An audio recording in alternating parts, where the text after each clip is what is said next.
world of asset management, they tell you to diversify. They tell you to look up at blue chip stocks, real estate, and high yield bonds. Clearly, someone forgot to give my son Ben and I that memo. Welcome back to the Collector's Lab. Usually, we're out here analysing print runs, dissecting corporate distributions, and breaking down the macroeconomic trends of the global hobby. But today, we're breaching our own security protocols. We've officially unlocked the vault to our own private reserves, from the personal grails we'll never sell to the speculative long shots that are either genius or financial madness. We're putting our own portfolio under the microscope. So adjust your lenses and check your data sheets while I type in the code to open the door. Let's go inside the vault.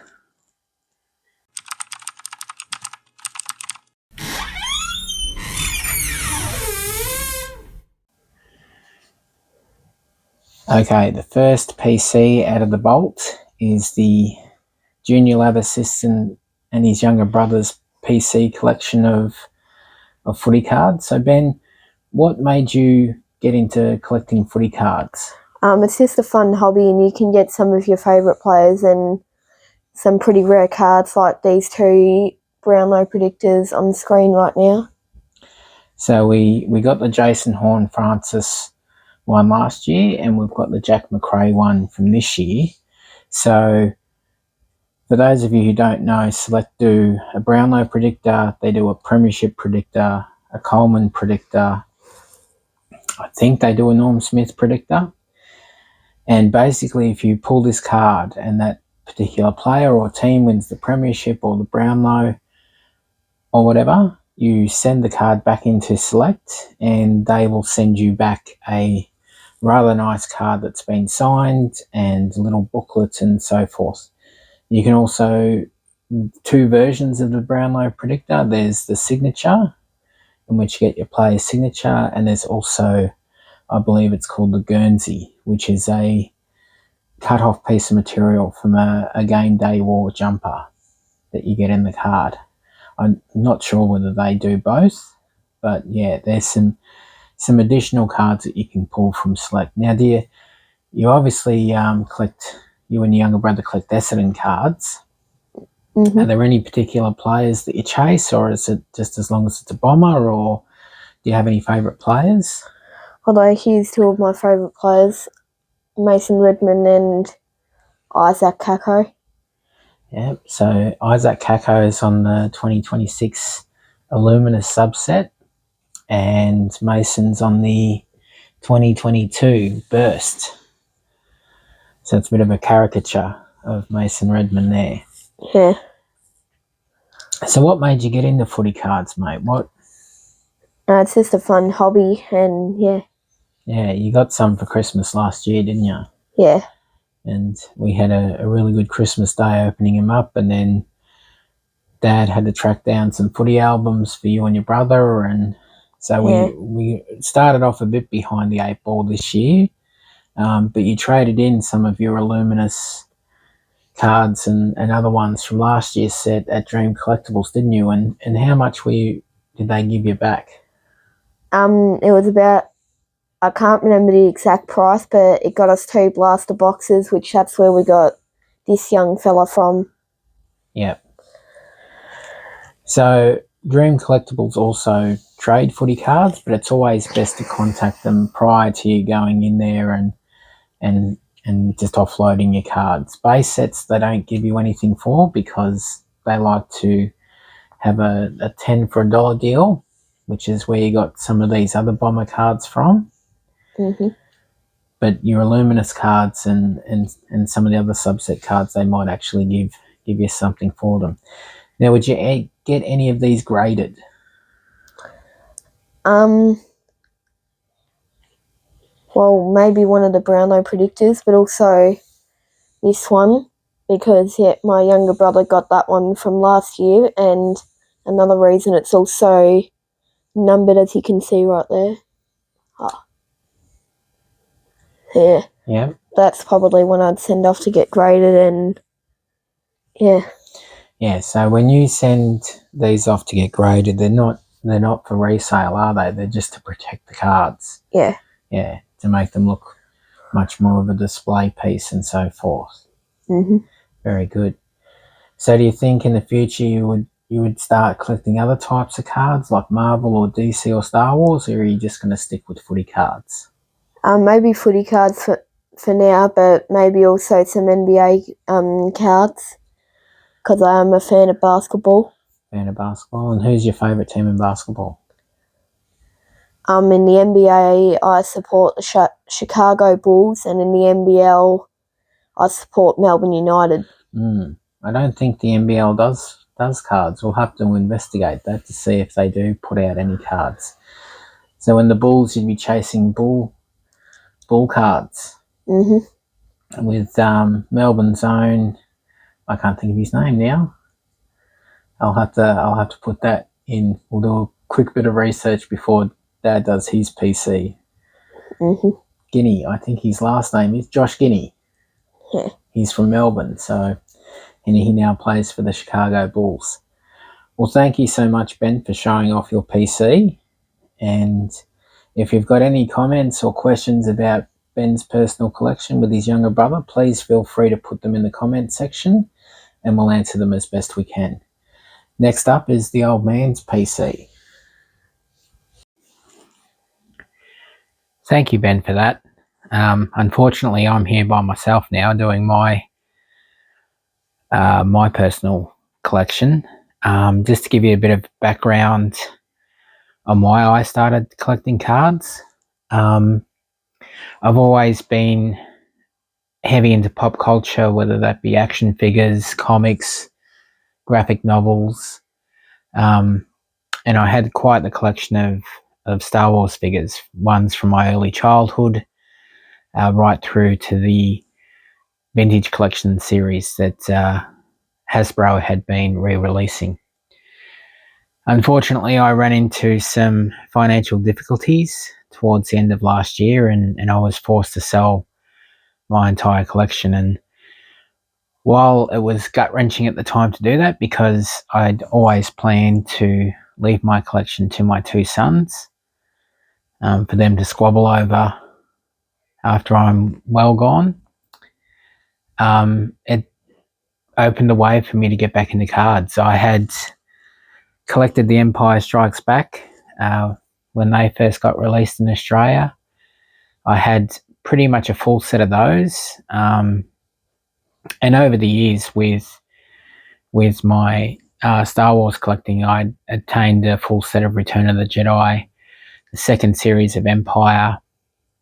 But not only that, but football cards were a big part of my life. I'm kicking myself now because all of my old Scanlan cards from the Mighty Bombers, possibly including a Tim Watson rookie card, I glued to my bedroom wall, much to my dad's angst. But yeah, when they came off, when they painted my room, they didn't exactly survive. So kicking myself now, as we all are when you get around my age and you realise that all these fantastic toys that you got for Christmas and birthdays are now worth an absolute fortune if you resisted the childhood urge to rip them open and play with them. It was more towards the end of last year that I stumbled across a couple of YouTube creators who were ripping cards. One of them was doing Star Wars cards and the other was doing Marvel cards, and I was amazed, simply amazed at how far along cards had come. They were no longer just a scene from a movie. They were intricate pieces of art, and refractors and all the various subsets that you can get, and the parallels really made me want to get back into it. So Ben came up with the idea of creating a YouTube channel because he started getting into collecting footy cards, and here we are. So going through all the old sets that I had, some had survived the journey of time, others had not. So I pretty much picked and probed the ones that I could salvage. And this is only a small section of what I've got. I've got others in top loaders and so forth, but these ones that I'm about to show you today are probably my favourites. They're in card sleeves. There's a possibility that down the track I'll get them graded, not for investment purposes, probably just for nostalgia and preserving the card. I'm a big believer when it comes to grading that it's a personal choice rather than a monetary choice. Yes, it's going to cost you money to do that, but I think encasing it and protecting that card for the next generation or your kids' generation is certainly money well spent. So the first one we've got, and I'm going to annoy a lot of sports cards enthusiasts out there by referring to them as rookie cards, but this is Indiana Jones's rookie card. It's from the 1981 set. Oh, my glasses are failing me. Yeah, 1981. Top set. This is card number 2. Obviously, the card number 1 is the title card. A lot of earlier sets, as we referred to in our recent tops video, where they had a title and a checklist. So if I was to get another few cards from this set, it would probably be the title card and the checklist card. Speaking of title cards, I've got the Alpha card from the first series of 1989 Batman.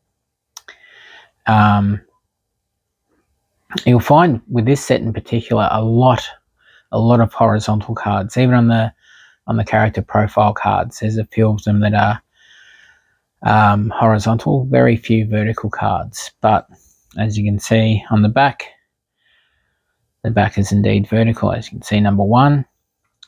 It's centering, although it's a bit hard to tell from this side because you'd really be measuring probably from the top of the ears on his cowl there and measuring it off probably the bottom of the bat symbol there.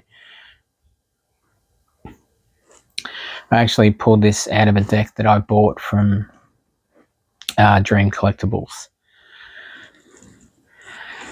These are a couple of eBay purchases. They didn't, set me back. You've got Batman and Azrael from Skybox 1994. The cards, as you can see from that Superman one in the top left corner, already got a bit of a ding. Probably wouldn't get these graded, but would probably get a nice magnetic case to display them in. I just love that design. I love the concept of the storyline of Bane breaking the bat, and super excited to see the animated version of the Nightfall series. It's one thing that Warner Brothers do well. It's animated movies, and I've always been a huge fan of Superman. So this one's from the 1981. Oh my god, my glasses are failing me again. Sorry about this, guys, if that's just giving you a mild stroke. It's 1978. Superman. Obviously, this was card number 64. I, again, got this off eBay. Again, it didn't break the bank. It's in relatively good nick, but as you can see from the top there, there's some dings along that edges. And the centering, while it's not too bad, it's probably not gem mint. I would probably get this one graded simply because I think it would display better. Again, this is something that I probably wouldn't sell. It's a very personal card for me, even though I bought it off eBay. I've always loved Superman. Yeah, so that was a good find off eBay, actually. The next two, Josh Giddey is a Melbourne boy. So he's currently obviously started off his career with the Oklahoma Thunder. And this is his rookie card. And obviously a bit of I'm not too sure what this is. There's a bit of a foil to it. But yeah, these two Probably not so much this one, but probably this one I would get graded, simply because of the fact that he's having a great, well, he had a great season with the Bulls. He is a really top-class basketballer, and I think he will go on and on. I would probably look for a parallel or a special insert rookie card from his Oklahoma days and get that graded as well. Again, these cards cost me like $3 in total from Dream Collectibles. So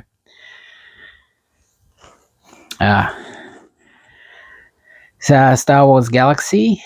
So these three bad boys right here. So two of Boba Fett and one of Darth Vader. So again, these were from the first series, I believe, although I could be wrong. Please feel free to correct me in the comments. Darth Vader always been my favorite character from Star Wars, the OT, and of course the man who had a total of probably 10 minutes screen time in Empire and Jedi combined, became a bit of a legend after that. So, and I just love the artwork. The artists who do Galaxy cards are extremely talented, and you know, that would be my dream, to open a hobby box of Star Wars Galaxy. Unfortunately, as Aussie collectors know, they are worth a small fortune if you can find a supplier in Australia. My only sticker card that I've got from the second series of Star Wars is a nice one of R2 and C3PO. Now this, and I found this in a lot of Australian packs, the sticker card is always facing down against the other cards. So the gum, obviously you can see that mark there. If I was to get this graded, that would pretty much halve it. Even though it's on the back of the card, there might be some traceable amounts that you just can't see with the naked eye that have come through here. Aside from that, centering is a little slanted towards the top, and it is on a bit of an angle. Aside from that, this was pulled fresh from a card, from a pack, so the corners are actually fairly decent. It's just unfortunate that right there, and errant hair. So then there's also this one, which I thought was a very nice card as well. Again, this was pulled fresh from the pack. It's obviously a bit more heavy-handed to the top, but left to right, it looks okay. Again, there was the sand person, I think, the puzzle made with these ones. No particular reason why I would get this graded, except that it's a great card of R2 and C3PO. And a lot of the time you do see a misalignment with that graphic right there. So sorry if I'm causing the camera to go focus in and out. Next one is the Alpha of the second series. Again, this is something that I probably would get graded if it was in better nick, but you can see there's some printer error there. The centering is way off, and you can clearly see some damage along the top, as long as another print stain right there as well. But if you're curious, it is not going to tell me because there's no number on the back of this. Card 74. So it is the Alpha of the second series, which has the red border. Next one is a sticker from ET. Again, probably not worth grading because you can see all around the edge there. That was actually caused, the gum in this pack had actually come away, and the cards were resting along the powdery edge. So there was also some cards in the actual pack that had this same sugary sort of damage. bit disappointing because it would have been a really good card to potentially get graded, but yeah, the jury's still out. Might one day just get it graded to preserve it. Then we've got just a standard card from ET, family portrait of the Elliott family. Again, its centering isn't the best. The corners are nice and sharp though. There's very little damage to the surface of the card. And as you can see on the back, this was card number 82. And just curious how his older brother isn't in that family photo. And again, a sticker of the same shot. So again, that's actually the line. I've put this card in crooked, so it's not actually cut crooked. The centering is pretty good. Again, corners nice and crisp. With all the stickers in these early sets, there was always the puzzle on the back. And yeah, again, no older brother in the picture. I'll have to investigate and find out why. The alpha card, the title card, that iconic shot of them going across the face of the moon tells you there's 87 movie photo cards. Centering is pretty good. Corners are pretty good. As you can see, it's card number 1. And then, of course, like I was saying before, vertical on the front and then horizontal on the back, or it's horizontal on the front, vertical on the back. So this is one I'd probably get graded. The reason why it'd be a part of my PC is that they're iconic films. I've got ET on 4K. So all these sort of early films like Jaws, Superman, ET, Goonies, Star Wars, I would always love to have the Alpha and the Omega cards of those sets graded. And here is the Omega card, which is the checklist. Unfortunately, though, the centering on this is, as you can see, from the top to the bottom. Left to right, it's not too bad. It's a nice crisp card. The corners are really nice. There's no real surface damage. And the checklist continues on the back. So you got that nice gloss finish on the front card. And then on the back, I did actually pull 2 of these from the one pack. The other one had a print error somewhere around there, and I was livid. And then in the same pack, I pulled this card as well. Ironically, the centering on the one that's got the print error is actually perfect. So, yeah, but I'd still get this one graded, mainly because the printing is perfect. It's just a shame that you can see that big gap down the bottom here compared to the very small gap up the top. This is Superman 2. So this is, if you can see that, 1980. So an iconic scene of Superman and General Zod with the old Marlboro Smokes truck in the background. Bit of product placement that they allowed back in the day. Centering is very good. The corners are good. So as an iconic scene, I probably would get this one graded. And then of course we've got, this isn't Clark's profile card, by the way, but I just liked it was a nice vertical image of the man who defined how to play Superman. He was just immaculate in his portrayal of Clark Kent and then portraying Superman. And a lot of people say he just wears glasses. How could people not know? But that was the whole point, the bumbling, shy reporter compared to this godlike figure. People would never draw the same conclusions except for Lois Lane. And if you've got HBO Max, check out the Richard Donner cut of Superman 2. Really interesting.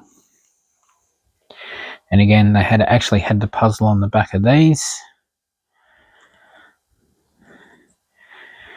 And I got absolutely ecstatic when I pulled this card, only to see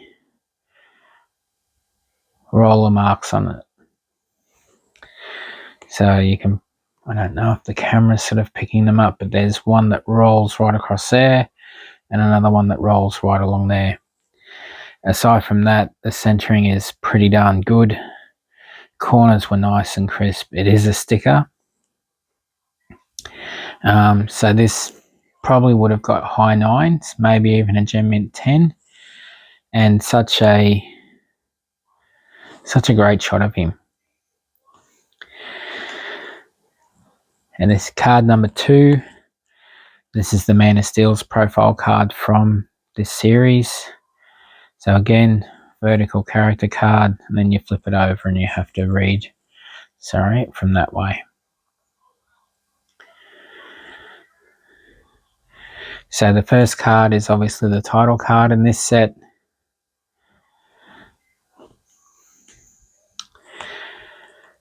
This I picked up a pack of Back to the Future Part 2. And this was one of the stickers, or the sticker that I pulled out of it. The centering is off, as you can see, from this side compared to this side. Still a nice card though, or nice sticker card. Would I get this graded? Probably not. But I've got it in a card saver in any case. These ones were from our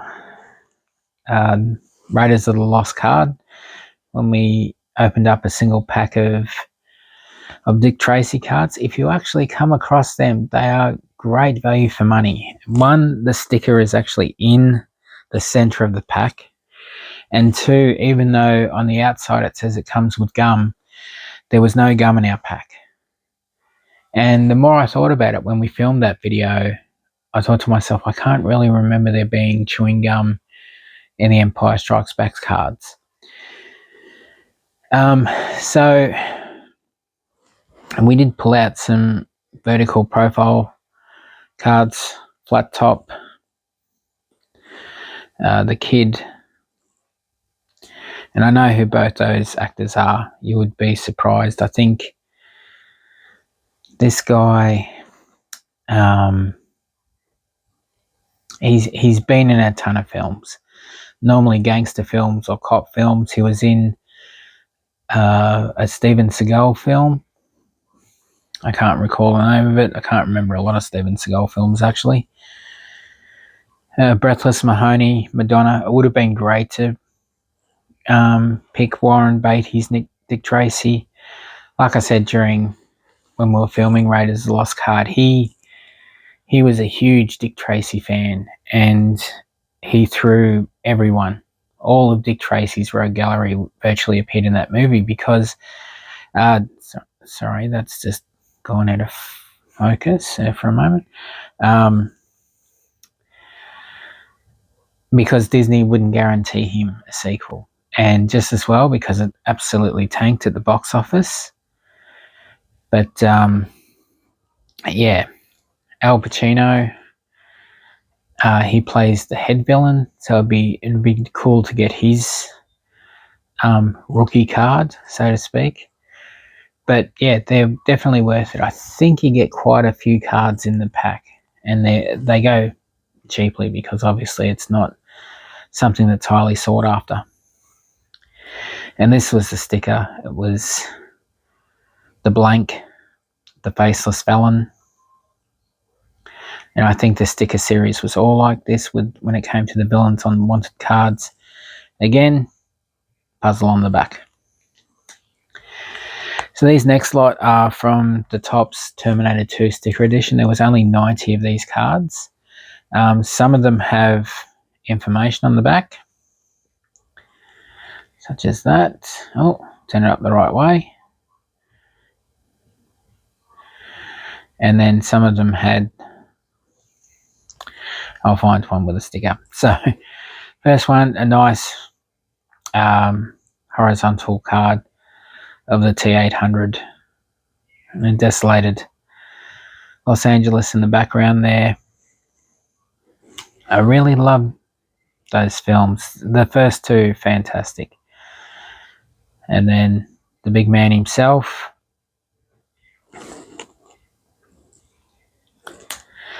Another close-up of the T800.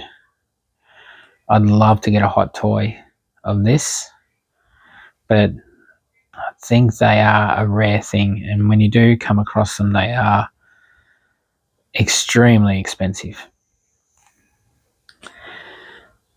And Sarah Connor, and those of you who went, she was at Metro Comic Con last weekend. I would have loved to have gone and got her to sign this card. Unfortunately, with Ben's sporting commitments, we weren't able to attend. So hopefully she enjoyed herself to the point where she comes back again at another time. And I do believe this gentleman was meant to make an appearance as well, but I think I saw on Instagram that he was a late withdrawal. So it would have been good to get, if they were both appearing, both of them to sign these cards. You can still get signed cards graded, particularly from a lot of the Australian graders. You just don't get a numerical grade. They just grade it as authentic. But a good way to protect signed memorabilia and so forth. Another top one of Arnie. So these were from the Jurassic Park. I think I bought a pack way back when. These were really the only two cards that were worthwhile. So the iconic gates, this is actually card. Sorry, that keeps on. Just have to move these out of the way a bit. The camera keeps trying to focus on them. So the iconic big gates as you enter Jurassic Park, the original film. This is actually card number 2. So I think the title card for this one is very similar. In fact, I thought I did pull the title card when I was looking through these old ones. Corners are actually in good nick, surprisingly, considering these lived in a shoebox that I had for a long time. And then, of course, that iconic scene, a nice vertical card of the T-Rex. First, well, not really his first appearance, as obviously a scene before this when we first see him. But yeah, I thought that one would be worthwhile as well. Now these we opened with our Raiders of the Lost card, and I kept one of the chase cards that people look for is the Beast Gambit card. These were in exceptional condition. The corners are nice. Again, if you're doing the centering, you're looking more on the back, and that's actually not too bad at all. But yeah, a really, really nice card. And then we also pulled Mystique in that one as well. So you've got her there. You've got a couple of the X-Men behind her. And good to see the X-Men finally making a big screen appearance again. If you watch the latest Doomsday trailer. Never really was a Marvel fan, but I did have my favourite characters. Obviously, one of them was Wolverine. And of course, everyone's favourite, Spider-Man. Cannot wait to see brand new day. The trailer looks awesome. And for once, Tom Holland has not ruined any of the storyline. And these all upside down. They are. So, that explains that. So obviously Batman Series 1 came with a set of stickers. And again, this is what I was talking about before, that every pack that I've opened, the card has been down like that and the gum has been here. And again, you can see damage from the Chewy. But a really nice Really nice sticker card. You got the Batwing. I probably wouldn't get any of these graded, although this one, not really a lot of gum damage. So that might be worthwhile. Sort of the top view. But again, you can see that gum damage just down there. One of Batman. But again, the minute you turn the card over, you can pretty much halve whatever grade you were going to get, which is a shame, really. I mean, graders should understand that you're pulling packs of cards that are pack fresh, but unfortunately they've had a piece of gum. And the Batmobile, not my favourite. It's probably my second favourite. My all-time favourite Batmobile, and there's the old gum down there, would have to be Robert Pattinson's The Batman's Batmobile. I just love that scene where he's chasing the Penguin down the highway. And then the Titans face off. But again, these are from the first series. The second series, and I'll give you a hint, might be a video coming after we upload this one, which talks about the second series, have the white border and a more scenes from the movie, where the second series is also scenes from the movie, but it also has behind the scenes concept art. So very similar to the first series of the Empire Strikes Back series, where it had Ralph McQuarrie concept art. Second series had some behind the scenes, and as well as the third series. So this is actually Jack Nicholson's Joker rookie card. It is card number 3-4. Goes title cards, Batman, Bruce Wayne, which is this one right here. Again, the centering is really good. There's not a lot of damage to the surface of the card. And even the centering on the back there is actually pretty good. And Gotham's Dark Knight is actually card 19. It's a different card for his character card. It's a different pose, but still a nice vertical card of Michael Keaton's Batman. If Christopher Reeve defined how to play Batman, I think Michael Keaton defined how to play Bruce Wayne / Batman. I think he did an immaculate job. And I can remember at the time there was uproar. Even though the internet hadn't been invented, there was no social media. He was announced as Batman and the nerd community lost their mind. But we all embraced him, because I remembered him from Night Shift and Mr. Mum. You know, he was a comedic actor. And I think he did such a fantastic job of that. So similar scene to that sticker that I just showed you guys before. Another nice vertical character card of Batman. Again, as you can see, there's not really a lot of surface damage. Corners are nice and crisp. So this would probably be one that I would grade. Jack Napier. Again, this is his profile card, his rookie card. It's in card number 5. Nice one of,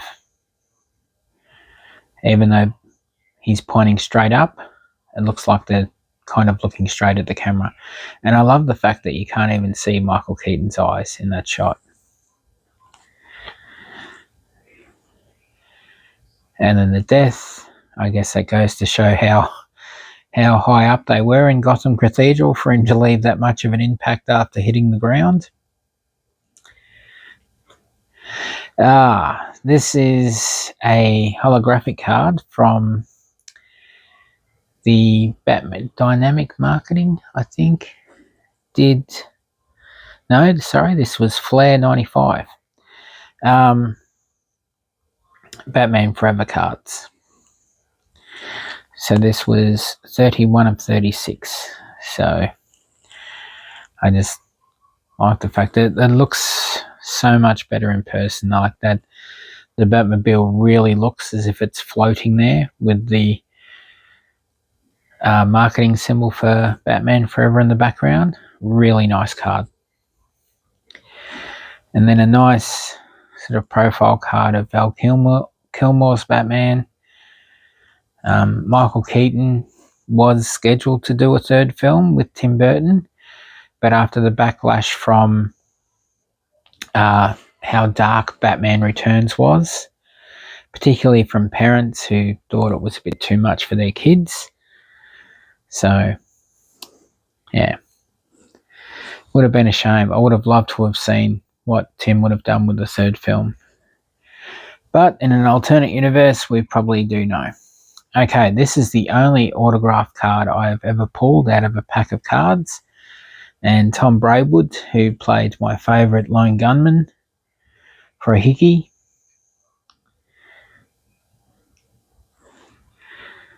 That was a good one.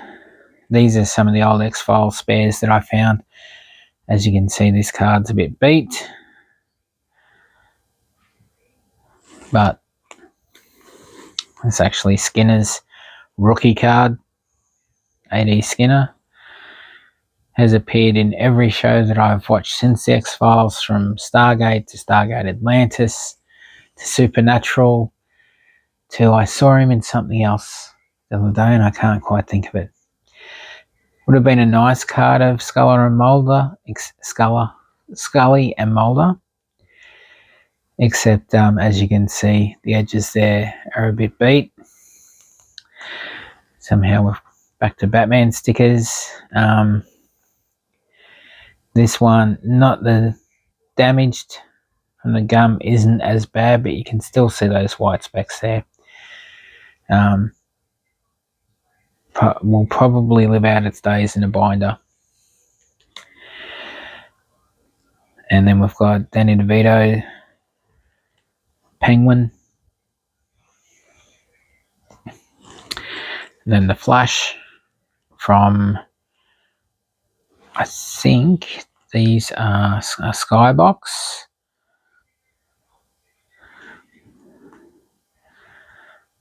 One of the founding members of the Justice League. Again, Superman. I love different artists' take on him. This was a hologram of the Spectre. Again, just it's amazing how this looks. You can hold this a certain way and you actually get colour of his uniform, and it just looks amazing. If you ever come across these holographic cards and they go for cheap, snatch them up, because they are just amazing, and they're a testament to the technology at the time. And this was from Impel. Flash, ironically in this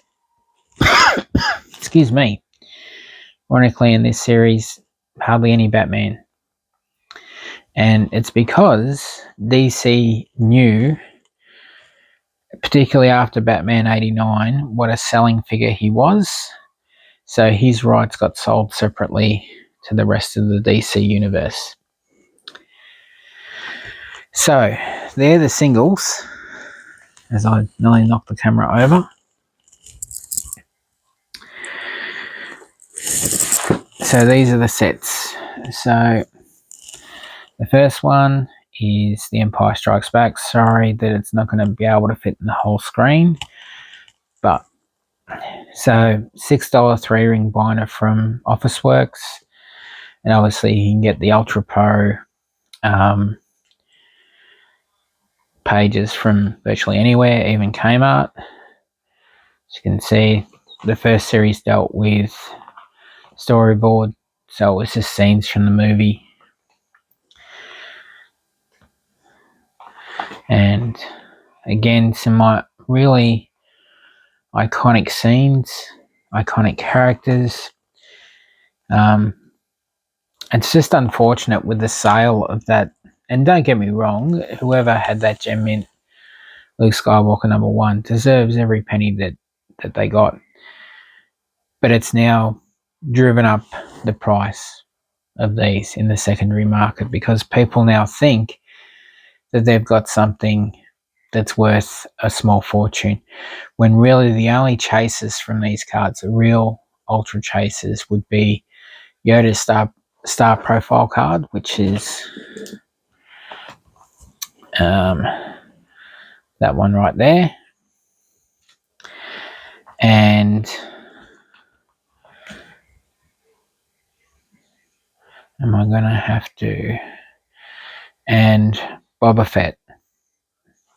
So this one right here, star profile card. Virtually every other character, main character, already had half a dozen or more cards in the first 5 series of Star Wars. Maybe Lando after that. Obviously, any card featuring Boba Fett and Yoda. Again, it would all depend on the scene. So if you've got a box of these, whether it's the first, second, or third series, get them verified, get them sealed, and sit on them, because, you know, this in 4 years' time will be the 50th anniversary of what I consider the how to make a sequel. How to make a sequel. It is a great film. If Disney was anything to go on, then they would know that my tally for watching it is quite extraordinary. So again, this was just an image I found on the internet. Went to Officeworks when I bought these and printed it off. They're like 50 cents to print off a color image like this on A4, and then you just slip it in the front. So a different sort of setup with this one. You've got the vehicles at the front, probably Boba Fett or Slave One is probably the chaser from there. You've got, again, scenes from the movie. These would be different, obviously, to the ones they had on the first series. And then as you get towards the back,